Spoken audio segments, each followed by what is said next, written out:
10 జలాశయాలు మీరు చూసినప్పుడు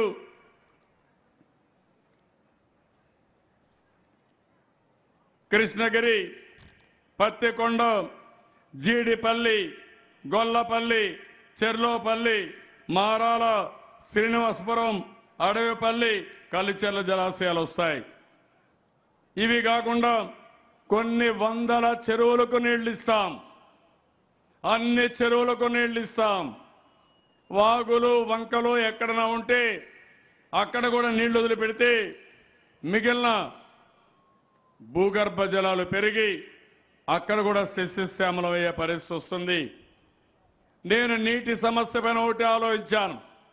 మీ అందరికీ నీటి భద్రత ఇవ్వాలని, తాగడానికి నీళ్లు, వ్యవసాయానికి నీళ్లు, పరిశ్రమలకు నీళ్లు ఇవ్వాలనే ఆలోచనతో ముందుకు పోతున్నాం.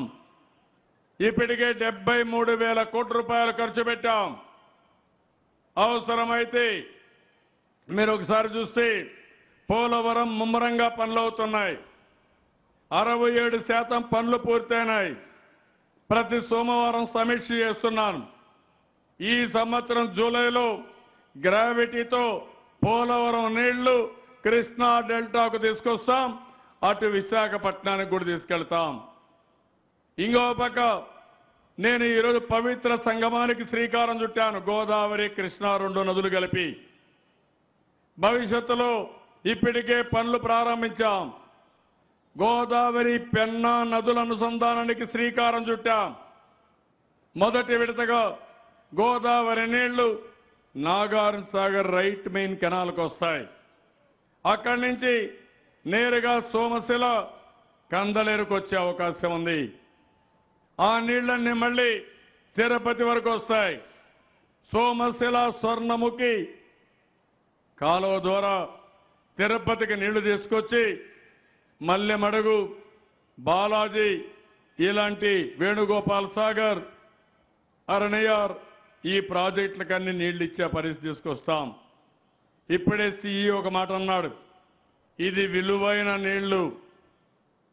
ఒక మాటలో చెప్పాలంటే ఈ నీళ్లు అమృతతో సమానం. చాలా కష్టపడి నీళ్లు తీసుకొస్తున్నాం.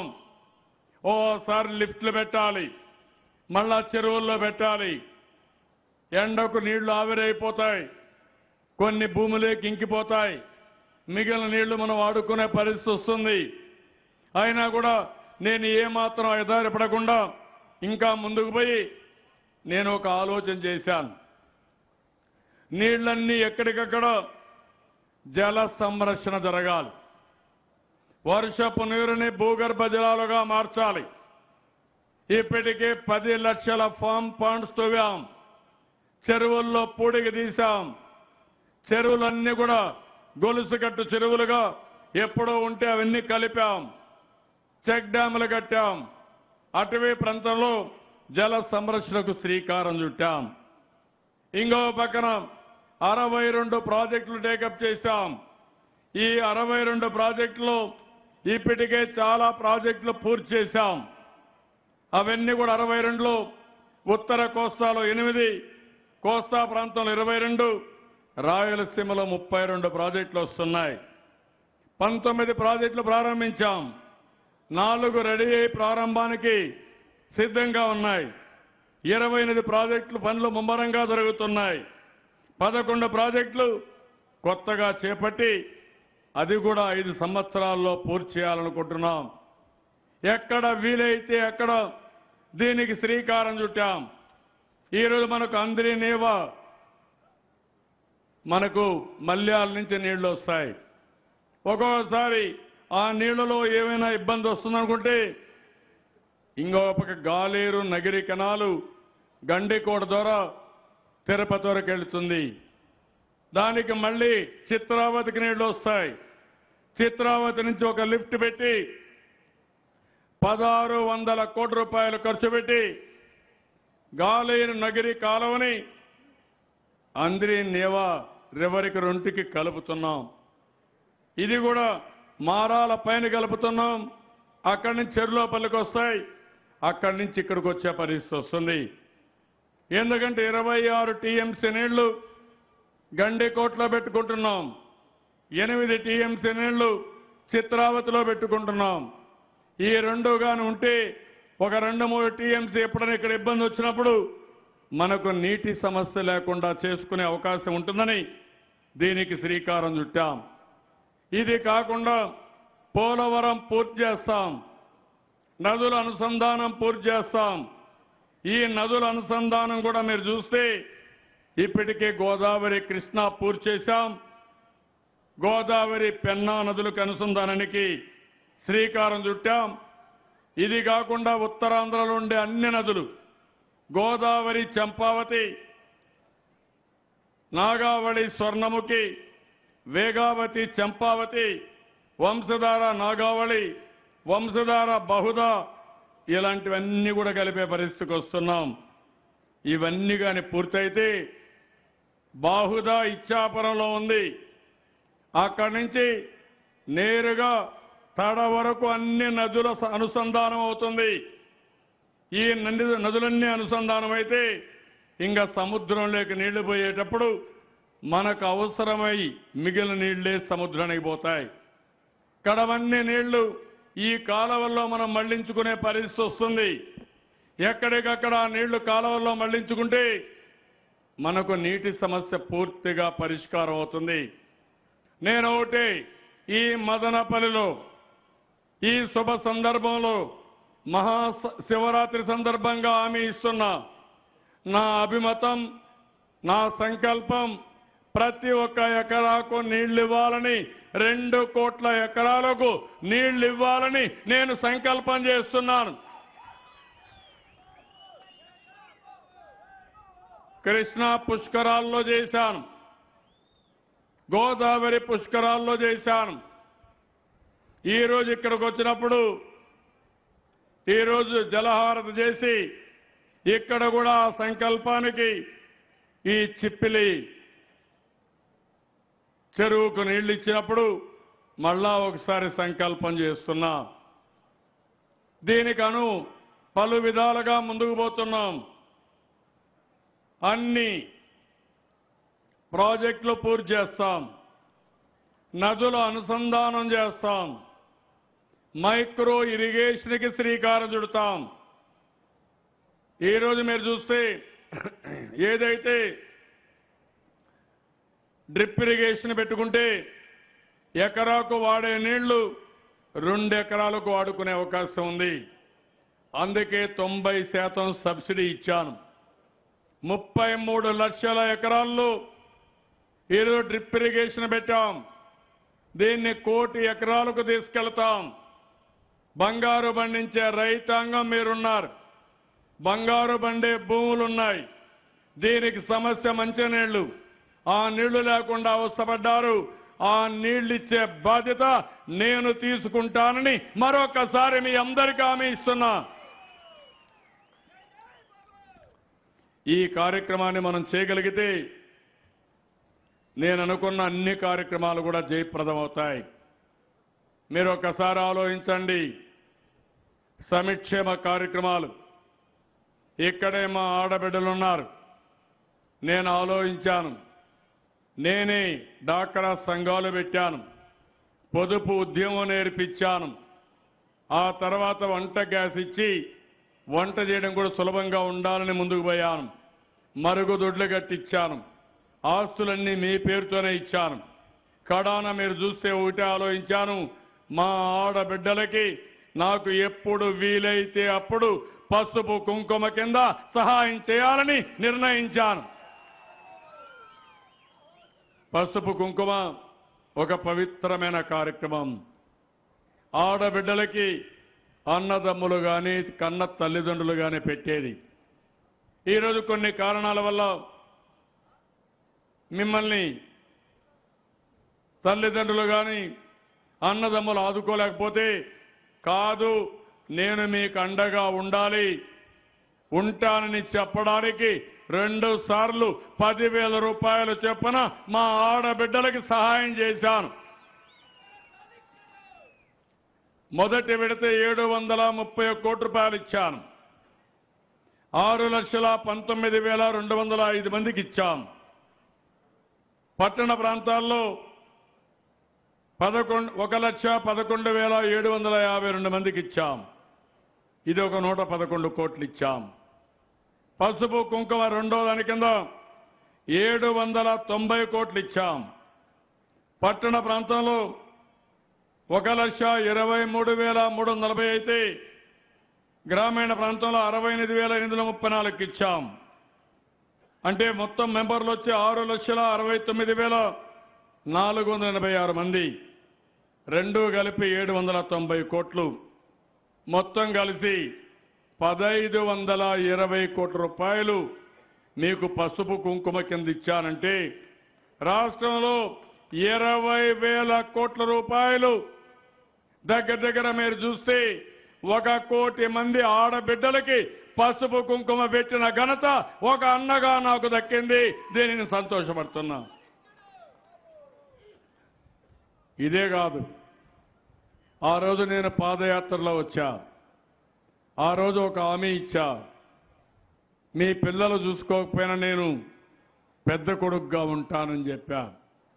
ఈరోజు ఒక పెద్ద కొడుకుగా బాధ్యత నిర్వహిస్తూ 55 లక్షల మందికి నెలవారీగా 2,000 రూపాయలు, 200 రూపాయలు ఉండేది 2,000 రూపాయలు ఇచ్చానంటే అది నా బాధ్యత. నేను చెప్పిన మాట దాన్ని నిలబెట్టుకున్నాను. ఇంకో పక్క రైతులు, నేను రైతు బిడ్డని, రైతు కుటుంబంలో పుట్టాను, వ్యవసాయం చేసిన వాడిని, వ్యవసాయం అంటే కష్టాలు తెలిసిన వ్యక్తిని. అందుకని కేంద్రం ఒప్పుకోకపోయినా 24,500 కోట్ల రూపాయలు రుణమాఫీ చేశాం. 1,50,000కి ఇచ్చాం. ఈరోజు కేంద్రం మళ్ళీ పెట్టుబడి కింద 6,000 రూపాయలు 3 విడతలు ఇస్తానంటే నేను ఆలోచించి ఇది కరెక్ట్ కాదు, ఇది ఎక్కడికి చాలదని 2 హెక్టార్లుంటే 9,000 రూపాయలు అదనంగా నేను ఇస్తున్నా. వాళ్ళు మిగిలిన వాళ్ళకి ఇవ్వనంటే కాదు, అందరికి ఇవ్వాలని అదనంగా 10,000 రూపాయలు చొప్పున ప్రతి రైతుకి ప్రతి సంవత్సరం ఇస్తాను. నేను అడుగుతున్నా, మీరు రైతు కుటుంబం కాదు, వ్యవసాయం అంటే తెలియదు, రైతు ముఖంలో ఆనందం చూడాలి. అందుకే హామీ ఇస్తున్నా, శాశ్వతంగా రైతు పెద్ద అన్నగా నేనుంటా, మిమ్మల్ని ఆదుకుంటా, వ్యవసాయాన్ని లాభసాటి చేసే వరకు మీకు అండగా ఉంటానని మరొకసారి హామీ ఇస్తున్నా. ఆల్ ఇండియా లెవెల్లో 2%, 1.9% వ్యవసాయ అభివృద్ధి, మంది 11%. దానికి కారణం మనం అవలంబించిన విధానం. 4 సంవత్సరాలు కరువు వచ్చింది, నీళ్లు లేవు. కానీ ఈరోజు వ్యవసాయాన్ని 11% అభివృద్ధి అయ్యాం. ఈ సంవత్సరం వర్షాలు బాగా పడి ఇంకా ముందుకు పోగలిగితే మనకు రాబోయే రోజుల్లో నీటి సమస్య లేకుండా చేస్తాం. అందుకే ఈ కార్యక్రమాలకన్నిటికీ శ్రీకారం చుట్టాం. రాయలసీమ ఎడారిగా మారిపోతుందని భయపడ్డాం, రాళ్లసీమగా మారిపోతుందని భయపడ్డాం. నేను ఒకటే చెప్పాను, రాయలసీమని రాళ్లసీమ కానీను, ఎడారిగా మారనేను, నేను అండగా ఉంటా, భగీరథ ప్రయత్నం చేస్తానని చెప్పి నీళ్లు తీసుకొచ్చి ఈ ప్రాంతాన్ని కాపాడాను. అది ఈ ప్రభుత్వం చేసిన కార్యక్రమాలు. ఇంకో పక్క గ్రామాల్లో మీరు చూశారు, అన్ని గ్రామాల్లో పనులైనాయి. సిమెంట్ రోడ్లు వేశాం, మరుగుదొడ్లు కట్టాం, 29 లక్షల ఇండ్లకు శ్రీకారం చుట్టి ఇప్పటికే 11 లక్షల ఇండ్లకు గృహప్రవేశాలు చేశాం. ధనిక రాష్ట్రాలు చేయలేదు. ఇంకో పక్క ఈరోజు మీరు చూస్తే ప్రతి ఒక్క ఇంటికి నీళ్లు ఇవ్వడానికి 2 ప్రాజెక్టులకు ఈ జిల్లాలో శ్రీకారం చుట్టాం. ఒక ప్రాజెక్టు 2,500 కోట్లు, ఇంకో ప్రాజెక్టు దగ్గర 1,700 కోట్లు పెట్టి మొత్తం 2 ప్రాజెక్టుల ద్వారా చిత్తూరు జిల్లా మొత్తం ప్రతి ఒక్క ఇంటికి నీళ్లు ఇచ్చే బాధ్యత 18 నెలల్లో పూర్తి చేసి మా ఆడబిడ్డలకు ఇబ్బంది లేకుండా చేసే బాధ్యత నాది అని మరొక్కసారి మీకు హామీ ఇస్తున్నా. గ్రామాల్లో చెత్త, పేడ ఇవన్నీ కూడా కలెక్ట్ చేస్తున్నాం. కాంపోస్ట్ ఎరువుగా మారుస్తున్నాం. పరిశుభ్రమైన గ్రామాలకి, స్మార్ట్ గ్రామాలకి శ్రీకారం చుట్టాం. ఇవన్నీ కూడా చేసిన తర్వాత మీరు ఒకటే గుర్తుపెట్టుకోవాల్సిన అవసరం ఉంది. ఈరోజు దేశంలో ఎక్కడా జరగని అభివృద్ధి చేశాం. సంక్షేమానికి శ్రీకారం చుట్టాం. ఇప్పుడు ఎన్నికలకు కూడా వస్తున్నాం. నేను అడుగుతున్నా, 5 సంవత్సరాలు రాత్రింబగళ్ళు కష్టపడ్డాం. ఇప్పుడు పరీక్షలు వచ్చాయి. మా కష్టానికి మీరే తీర్పు ఇవ్వాల్సిన అవసరం ఉంది. రేపు జరిగే ఎన్నికల్లో ఈ ప్రభుత్వం చేసిన పనులకి 100% అన్ని సీట్లు గెలిపించే బాధ్యత మీరు తీసుకోవాలని మరొకసారి కోరుతున్నా. నేను చెప్పిన పనులు చేశాం, మీరు అడిగిన పనులు చేశాం, మీరు అడగని పనులు చేశాను, మీరు ఊహించిన కార్యక్రమాలకు శ్రీకారం చుట్టాం. అదే సమయంలో ఎన్నో కష్టాలతో ప్రారంభించిన మన జీవితాన్ని నిలదొక్కునే పరిస్థితి తీసుకొచ్చాం. ఇదే మీరు ఒకసారి చూస్తే విభజన ఇప్పటికి కూడా మనల్ని వెంటాడుతూ ఉంది. కేంద్ర ప్రభుత్వం సహకరించలేదు, ప్రత్యేక హోదా ఇవ్వలేదు, విభజన చట్ట హామీలు నిలబెట్టుకోలేదు, అడిగితే ఎదురుదాడి చేస్తున్నారు. పక్కనుండే రాష్ట్రం 60 సంవత్సరాలు కష్టపడి నేనే హైదరాబాద్ని ప్రపంచ పటంలో పెడితే ఇప్పుడు నా మీదనే దాడులు చేసే పరిస్థితికి వస్తున్నారు. నా మీదనే దాడులు చేస్తే మీరెక్కడున్నారో మీ గత చరిత్ర ఒక్కసారి ఆలోచించుకోమని ఈ మదనపల్లి సభ ద్వారా వాళ్ళని హెచ్చరిస్తున్నారని చెప్పి కూడా నేను మీకు తెలియజేస్తున్నా. నిన్న మొన్న డ్రామాలు చూస్తున్నారు. ఇక్కడుండే మనిషి, ఇక్కడుండే వైఎస్ఆర్ కాంగ్రెస్ వ్యక్తి హైదరాబాద్లో ఉన్నాడు, లోటస్ పాండ్లో ఉన్నాడు. ఇక్కడికి రాడు, కుట్రలు కుతంత్రాలు చేస్తారు. హైదరాబాద్లో ఉండి మన ప్రభుత్వం పైన దాడి చేస్తూ ఆంధ్ర రాష్ట్ర ప్రజలకు ద్రోహం చేసే పరిస్థితికి వస్తారు. నిన్న తాజాగా ఒక కేసు పెట్టారు. అది ఏంటంటే మన ప్రభుత్వం యొక్క డేటా ఎవరో దొంగిలిస్తే అది హైదరాబాద్లో ఉండే పోలీసులు కాపాడతారంట. ఏం తమ్ముళ్ళు మీరు ఆలోచించండి. డేటా మంది, ఆస్తి మనది. మన ఆస్తి దొంగలిస్తే మనం బాధపడకుండా తెలంగాణ ఉండే ప్రభుత్వం మన మీద చాలా అభిమానం. అవునా? ఏం తమ్ముడు అవునా అని అడుగుతున్నా మిమ్మల్ని. అంటే మన వాళ్ళు, మన పార్టీ వ్యవహారాలు హైదరాబాద్లో వీళ్ళంతా కూడా ప్రొఫెషనల్స్ ఉంటే వాళ్ళు మన పార్టీ డేటా అంతా కూడా అప్డేట్ చేస్తూ ఉంటే మనం వాళ్ళ దెబ్బతీయడానికి, మన పార్టీ డేటా వైఎస్ఆర్ కాంగ్రెస్ ఇవ్వడానికి పోలీసులు వచ్చి దాడి చేస్తే ఖబర్దార్ జాగ్రత్తగా ఉండండి, వదిలిపెట్టే సమస్య లేదు.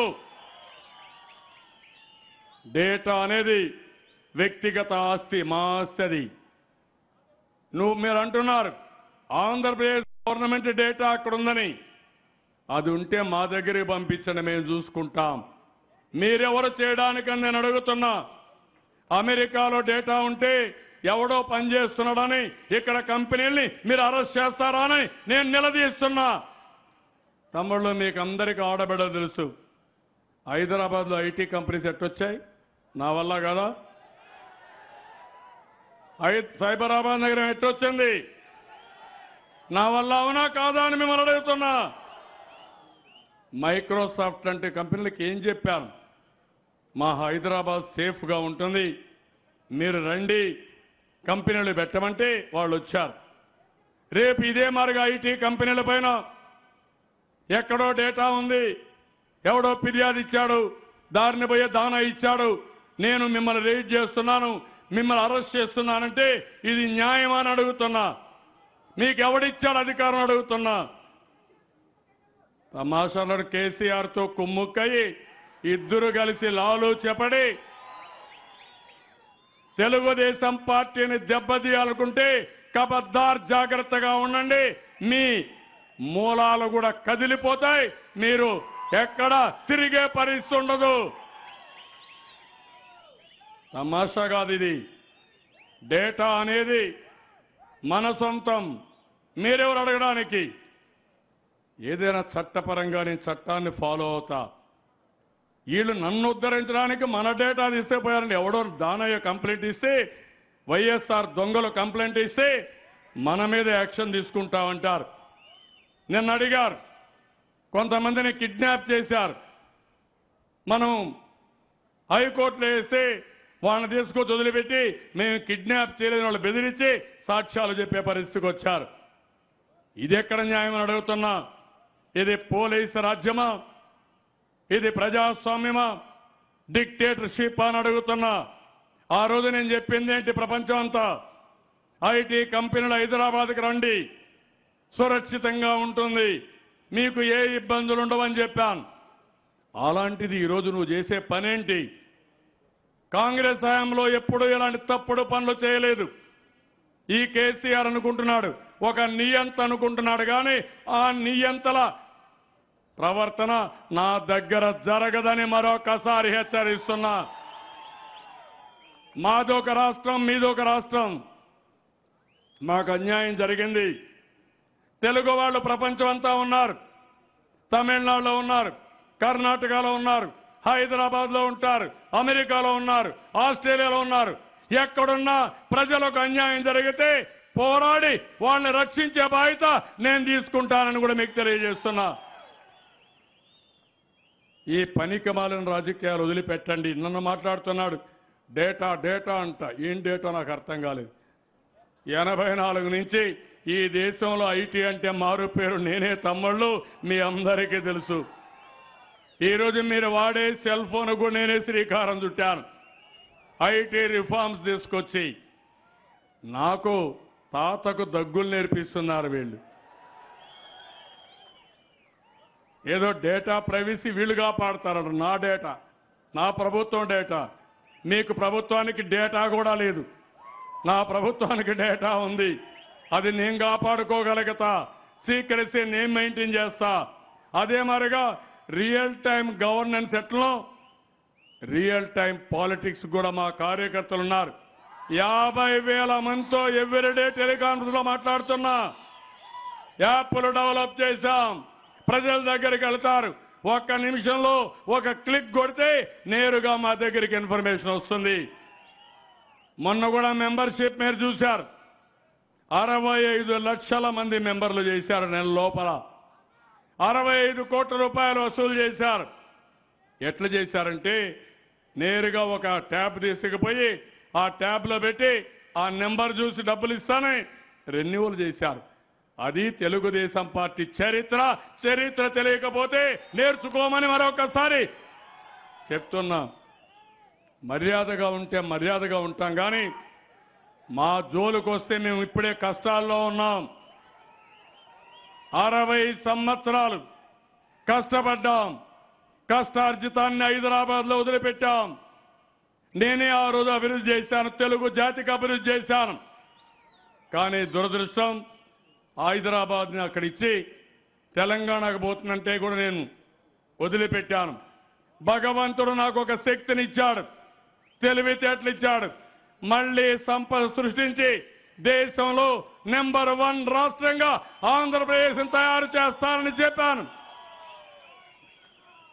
కార్యక్రమాలు చేశాం. నేనే పెట్టాను. డాక్రా సంఘాలు 2 రాష్ట్రాల్లో. మీరివ్వాల, నేనిచ్చా 20,000 రూపాయలు. ఈరోజు రైతులకి మీరు లక్షిస్తే నేను 1,50,000 ఇచ్చాను. వన్ టైం 50,000 ఇచ్చాను. అన్న క్యాంటీన్ పెట్టాను. చంద్రన్న బీమా పెట్టాను. పెళ్లి కానుక ఇచ్చాను. ఇంకా ఇస్తా, ఇంకా కష్టపడతా. అడ్డుపడితే మాత్రం వదిలిపెట్టే సమస్య లేదని మరొకసారి హెచ్చరిస్తున్నా. ఆస్తులు అక్కడ పెడితే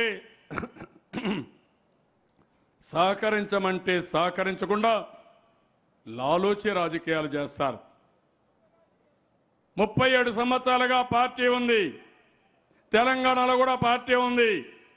అందుకనే పోటీ చేశాం. ఈరోజు నేను అడుగుతున్నా, మీకు ఆంధ్రాలో పార్టీ లేదు, మీరు మమ్మల్ని ఓడిస్తామంటున్నారు. కేసీఆర్ అదే మరి జగన్మోహన్ రెడ్డి, మోడీ ముగ్గురు కలిసి ఎందుకు లాలూచి రాజకీయాలు అడుగుతున్నా? ధైర్యంగా రండి, దొంగాట్లొద్దు, ఓపెన్గా రండి, ముసుగులో గుద్దులాటొద్దు. మీరేంటో మా ప్రజానీకమేంటో తెలుసుకుందాం.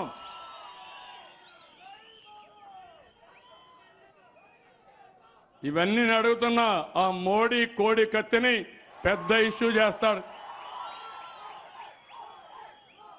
ఆ మోడీ ఇష్ట ప్రకారం మాట్లాడతాడు. మనల్ని ఐటీ దాడులు చేస్తారు. మీ దాడులకు మేం భయపడం, భయపడే సమస్య లేదు. అందుకే తమ్ముళ్ళు, మీకు కూడా రోషం రావాలి, మా ఆడబిడ్డలకు రోషం రావాలి. ఒక అన్నగా మీకు అండగా ఉన్నా.